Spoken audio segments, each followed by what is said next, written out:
Assalamualaikum warahmatullahi wabarakatuh. Alhamdulillah pada malam hari ini kita melanjutkan pembacaan Kitabut Takrib yang sekarang pembahasan tentang sholat, Kitabus Sholat. Sebelum kita mulai, mari kita kirim Fatihah. Tawassul Fatihah ila hadratin Nabil Mustafa Sayyidina Muhammadin sallallahu alaihi wasallam wa ala alihi wa ashabihi wa dzurriyyatihi wa ahli baitihi ajma'in. Al-Fatihah. Bismillahirrahmanirrahim.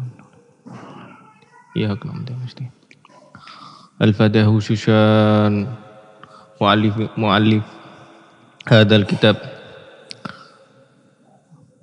khususnya Syekh Habib Syekh Abdul Qadir Qalil Bang Muhammadin Syekh Masyarin kalimat Hamil Mansuran Kusma Islam. Al-Fatihah. A'udzu billahi minasyaitonir rajim. Bismillahirrahmanirrahim. Alhamdulillahirabbil alamin arrahmanir rahim. Maliki yaumiddin. Iyyaka na'budu wa iyyaka nasta'in. Ihdinas siratal mustaqim.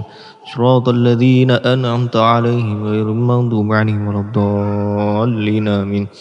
Kitabus Shalah. Pada kesempatan ini kita melanjutkan yang kemarin Kitabut Thaharah, sekarang Kitabus Shalah. Hada Kitabus Sholati, utawi iki iku Kitabus Sholah, kumpulan piro-piro hukum tentang sholat.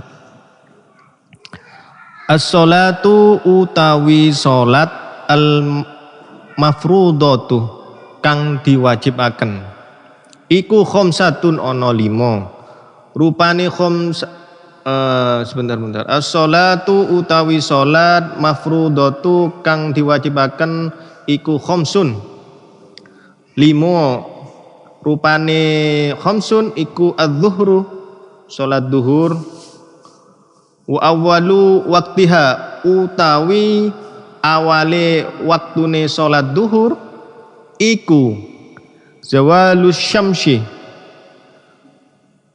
tergelincirnya matahari. Jadi di sini penjelasan dari beberapa sholat yang difardukan atau sholat yang diwajibkan. Itu ada 5. Yang pertama sholat duhur, di mana awal manjingnya atau awal masuknya sholat duhur yaitu setelah tergelincirnya matahari atau setelahnya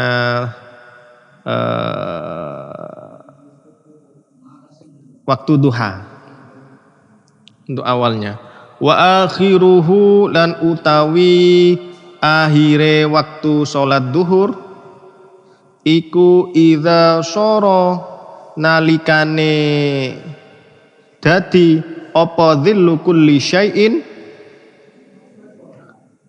bayangan saben-saben barang mithlahu sepadane syai' ba'da zawali sakmarene tergelincir matahari. Jadi akhirnya sholat duhur itu ketika bayang-bayangan suatu benda atau yang menyamakan benda itu setelah tergelincirnya matahari. Yang tadi awal waktunya itu tergelincirnya matahari. Kalau akhirnya sholat duhur ini setelahnya tergelincirnya matahari.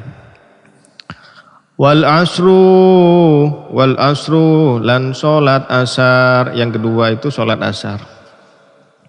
Wa awwalu waktiha utawi ono awal waktune sholat asar iku azyadatu nambah ala dhillil mithli ing atase bayang-bayangan sepadan.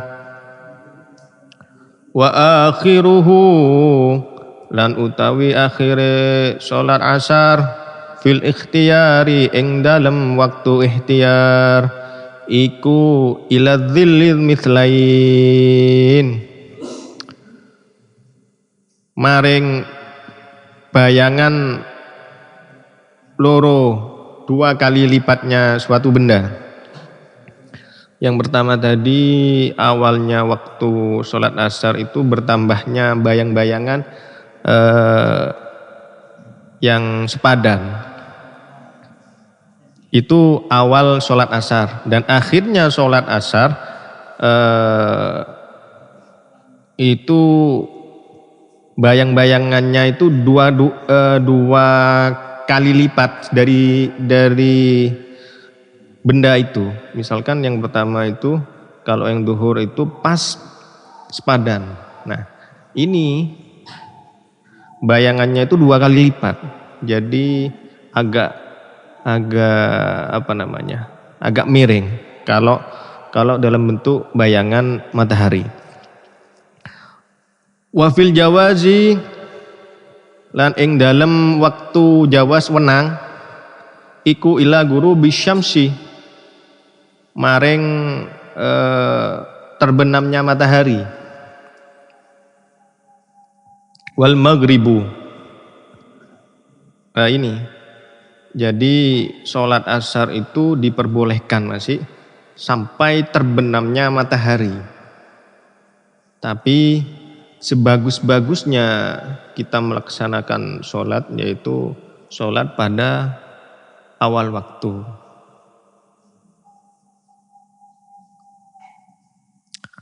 Wal maghribu lan sholat maghrib wa waktuha utawi sholat maghrib wa waktuha lan utawi waktune sholat maghrib iku wahidun siji wa huwa utawi wahidun iku gurubu syamsi terbenamnya matahari wa migdari ma lan kelawan perkiraane waktu yu'adzinu kang adzan sapa wong wa yatawaddau lan wudu sapa wong wa yasturu lan nutup sapa wong al aurata ing aurat wa yuqimu lan iqama sapa wong as-sholata ing salat wa yusalliya lan salat sapa wong khamsa rakaatin kelawan 5 rakaat. Jadi sholat maghrib itu waktunya salah satunya itu terbenamnya matahari. Kalau lebih penjelasannya itu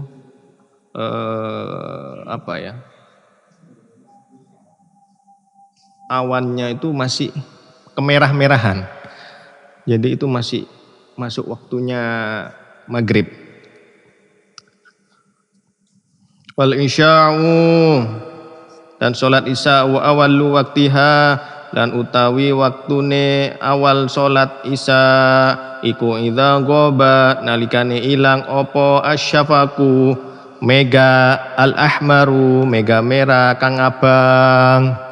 Nah ini sholat isya itu awal waktunya ketika mega merah itu telah habis. Jadi kalau mega merahnya masih ada itu masih masuk waktu maghrib. Jadi waktu maghrib itu ghurubus syamsi terbenamnya matahari mega dan munculnya mega merah sampai waktu isya itu hilangnya mega merah. Wa akhiruhu lan utawi akhire waktu isya fil ikhtiyari ing dalam waktu ikhtiar iku ila thuluthil laili maring sepertelune bengi wa fil jawazi lan ing dalam waktu lan ing dalam waktu jawas wenang iku ila tulu'il fajri sampai terbitnya fajar.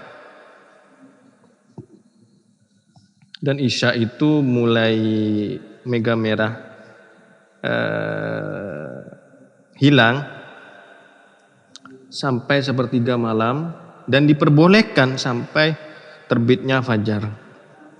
Ya, terbitnya ila tulu'il fajri ats-tsani, sampai terbitnya fajar yang kedua. Wasubhi wasubhu lan salat subuh, wa awwalu waqtiha lan utawi awale waktu salat subuh iku tulu'ul fajri ats-tsaniyah, munculnya atau terbitnya fajar yang kedua. Kalau yang tadi sholat isya akhirnya, waktu akhirnya itu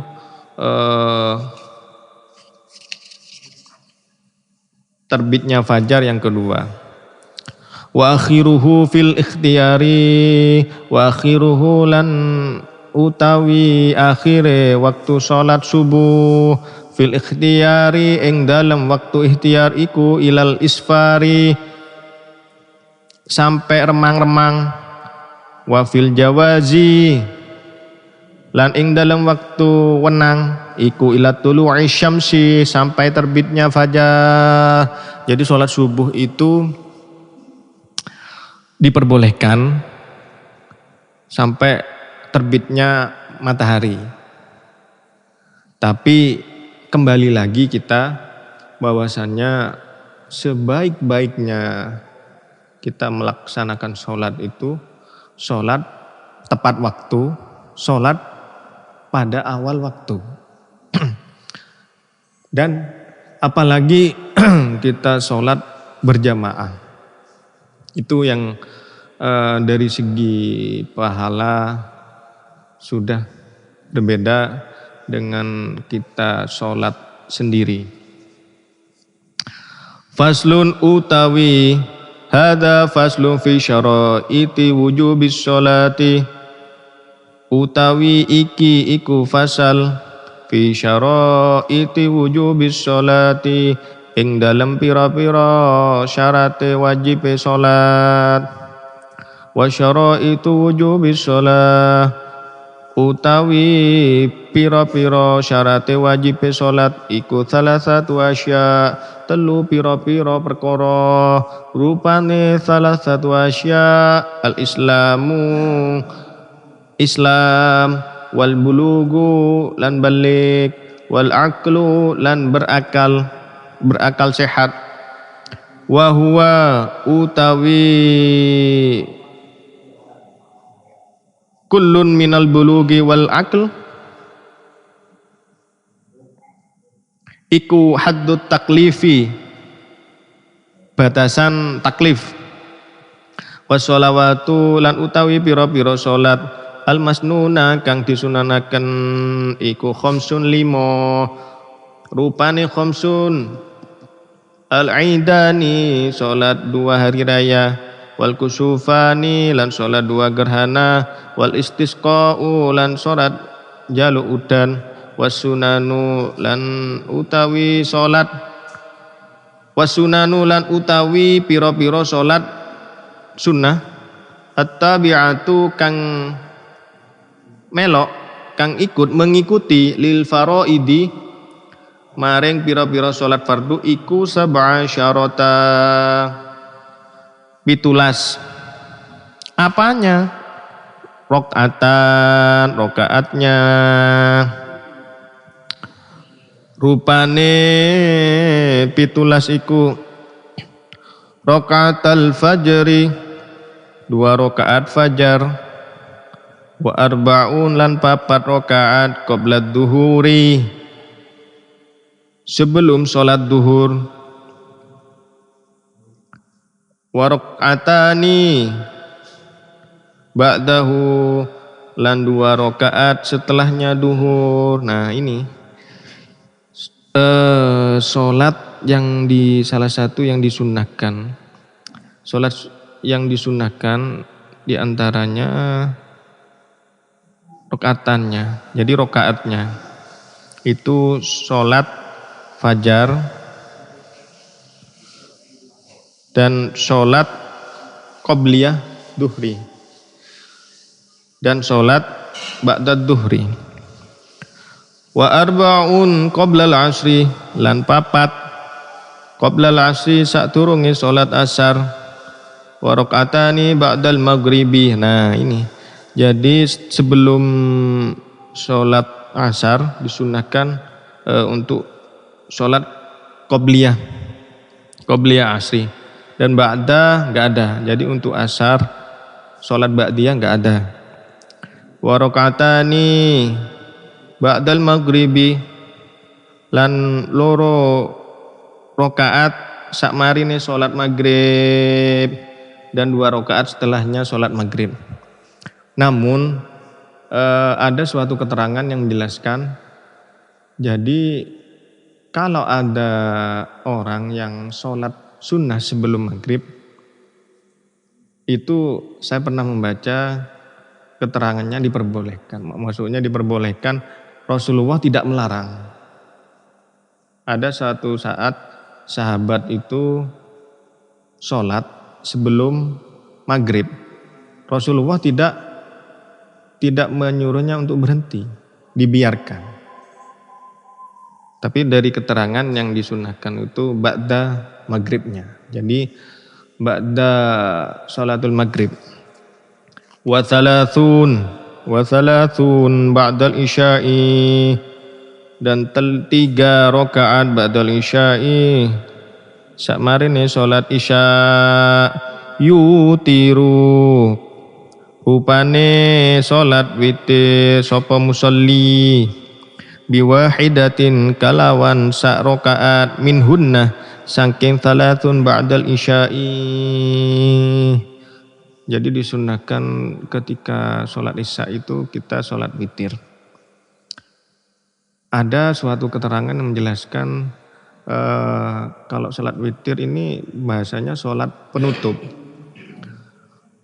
Namun jika kita sholat tarawih yang mestinya itu ditutup dengan sholat witir, apakah boleh ketika malam kita sholat qiyamul lail yang lain? Diperbolehkan.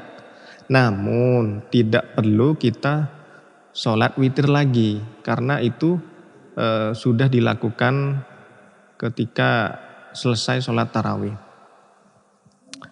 Wa thalathu nawafila, lan utawi 3 pira-pira salat sunnah iku muakkadatun kang dianjuraken, rupane salat sunnah kang dianjuraken 3: sholatul laili, salat malam, wa sholatud duha, dan salat duha, wat tarawihi, la salat tarawih. Nah, ini ada anjuran muakkad yang sangat dianjurkan sekali di keterangan kitab ini.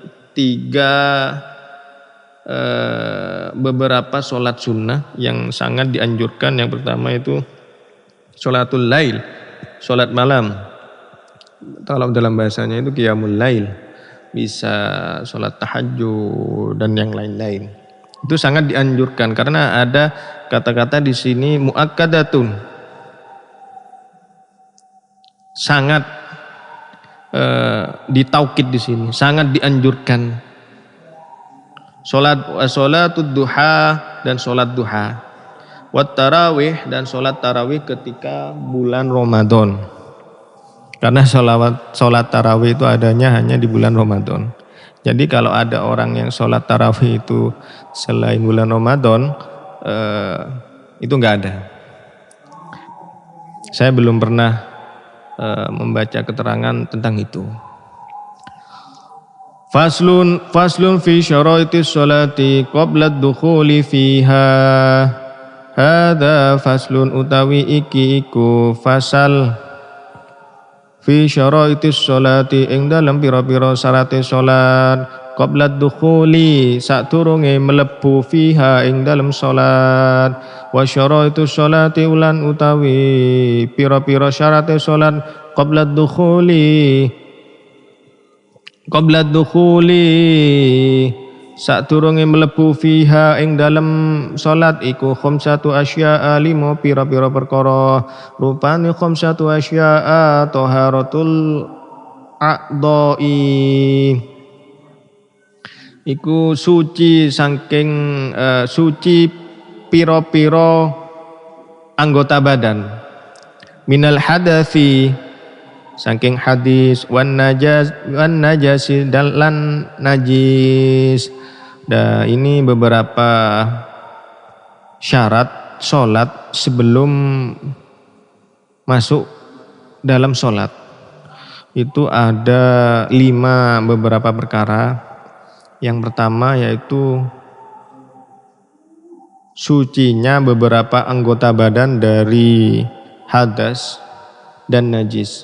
Wasatrul aurati lan menutup aurat bilibasin kelawan klambi dengan baju tohirin kang suci, dan menutup aurat dengan baju yang suci.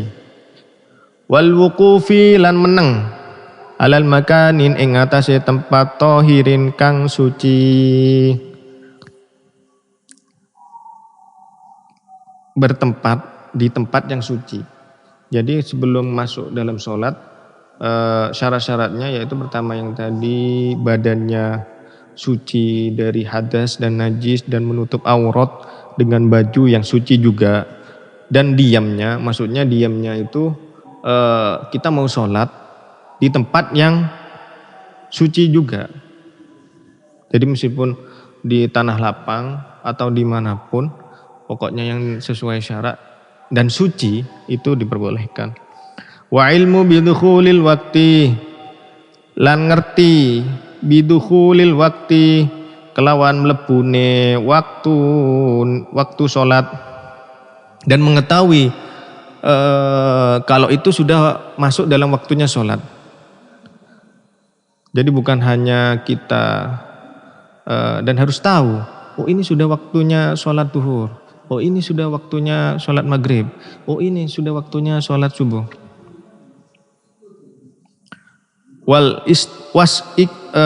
Wastiqbalul kiblati lan menghadap kiblat dan menghadap kiblat. Jadi kadang ada suatu kejadian orang secara tidak sadar dalam perjalanan jauh dan tidak tahu arah, dalam artian kalau dalam bahasanya orang Madura itu bingung. Jadi tiba-tiba sholat menghadap ke utara, tapi menurutnya dia itu menghadap ke barat. Nah, hukumnya gimana? Selama belum ada yang memberikan tahu atau dia belum tahu sampai masuknya waktu sholat selanjutnya, itu diperbolehkan. Maksudnya dimakfu. Tetapi jika dirinya sendiri ternyata itu, oh salah, aduh saya tadi sholat itu menghadap ke sana, gimana ya? Nah itu kita harus mengkodoknya. Karena kita sudah tahu kalau kita kembali dalam kemakfuan kalau kita lupa. Wajuzulan wenang opo tarkul kiblati ninggalaken menghadap kiblat fi halataini ing dalam 2 kondisi. Nah ini diperbolehkan tidak menghadap kiblat dalam konteks ada 2 kondisi. Rupane fi halataini fi syiddatil khaufi, dalam kondisi bahaya. Jadi misalkan kita dalam keadaan perang, sudah masuk waktunya sholat dan waktu sholatnya itu mau habis, tapi kita dalam keadaan siaga. Nah itu diperbolehkan tidak menghadap kiblat karena dalam kondisi bahaya.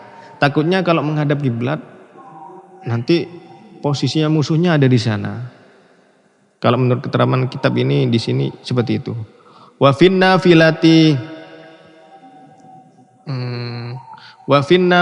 lan ing dalam salat sunnah fis safari ing dalam perjalanan alal rohilati ing atase kendaraan. Nah ini diperbolehkan tidak menghadap kiblat ketika kita sholat sunnah di dalam kendaraan. Misalkan kita sudah niat awal naik bis, perjalanan jauh, kita sholat sunnah menghadap ke barat, ke kiblat. tiba-tiba bisnya menghadap belok ke kanan, belok ke timur. Nah, itu diperbolehkan. Seperti halnya kita naik pesawat dan kendaraan-kendaraan yang lain. Faslun fi arkanis sholati, hada faslun fi arkanis sholati utawi iku salat iku fasal fi arkani ing dalam pira-pira rukune salat. Wa arkanus sholati utawi pira-pira rukune salat iku 18 walulas. Apane rukunnya rukune rupane walulas iku an-niyatu niyat wal qiyamu lan ngadeg ma'al qudrati saat ketika mampu, berdiri ketika mampu. Wa takbiratul ihram lan takbiratul ihram wa qiraatul Fatihah lan qiraatul Fatihah. Wa bismillahirrahmanirrahim lan ana pun lafaz bismillahirrahmanirrahim iku ayatun siji ayat minha saking al-Fatihah. Jadi bismillah itu masuk dalam satu ayat dari Fatihah. Jadi jangan dikira kalau yang di Masjidil Haram terus di Madinah atau di Timur Tengah itu bacanya langsung tanpa bismillah. Alhamdulillahirabbil alamin. Itu lafaz bismillahnya disirrikan, dikecilkan. Jadi bismillahirrahmanirrahim. Alhamdulillahirabbil alamin. Nah, karena bismillah itu di keterangan kitab ini termasuk satu ayat dari bacaan Al-Fatihah. Warruku'u lan ruku' wa tuma'niyatu fihi lan tuma'nina ing dalam ruku'. Yang dimaksud tuma'nina itu pas, diam sejenak. Ketika ruku' Allahu Akbar. Nah. Warraf'u lan ngadeg wal i'tidalu lan i'tidal wa tuma'niyatu fihi lan tuma'ninat fihi ing dalam i'tidal. Jadi berdiri sami Allahu liman hamidah. Nah, sami Allahu liman hamidah. Nah, itu tuma'ninah. Wasujudu lan sujud wa tuma'niyatu fihi lan tuma'nina ing dalam sujud lan tuma'nina dalam waktu sujud. Jadi sudah dipaskan sujud. Nah, jadi kalau kenapa ada perbedaan sih dalam sholat tarawih itu ada yang cepat begini, gimana hukumnya Ustaz? Begini. Nah, keterangannya itu di sini intinya itu sudah sesuai dengan rukun-rukunnya sholat. Salah satunya itu tumaknina. Karena penafsiran tumaknina ini berbeda-beda sesuai dengan apa ya? Karena menurut yang satu ini tumaknina begini, tumaknina itu begini. Kalau menurut kitab ini tumaknina itu berhenti sejenak atau diam sejenak. Wal julusu lan lungguh lan duduk bainas sajadataini ing antarane dua sujud wa tumaniyatu fihi lan tumanina ing dalam julus duduk wal julusu lan lungguh al akhiru kang akhir wa tasyahudu fihi lan maca tasyahud fihi ing dalam julusul akhir wassalatu ala nabi lan sholawat ing atase Kanjeng Nabi sallallahu